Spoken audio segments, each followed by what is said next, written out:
Атлантида погибла в период 100 лет, начиная с момента падения Азорского астероида 13 665 лет назад от сегодняшнего, от 2012 года, если быть точным. Астероид имел огромные размеры, и именно поэтому, пробив поверхность Земли, сам геоид, а упал он как раз в акупунктурную точку, там, где сходятся три колоссальных трансрегиональных разлома.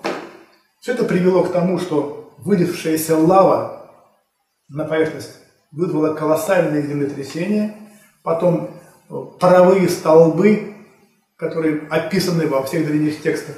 Но учитывая то, что там, где находится Атлантида, все дно, оно выложено очень тяжелым материалом, базальтами.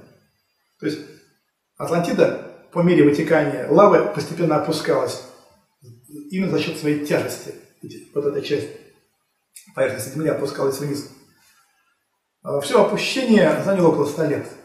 То есть началось все с удара астероида, колоссальные геологические, катастрофические события, извержение вулканов, землетрясения. Все успокоилось где-то через 100 лет.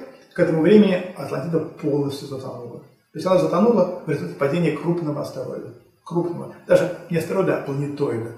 О котором упоминается и в древних текстах, в частности и в индийских текстах. Его там называют сыном Ямы, бога смерти. И там есть описание со стороны, как он летел, как он появился из-за горизонта, где-то в районе Аляски. Затем по дуге пролетел туда, затем ударил вот, как раз в Азорское мелководье.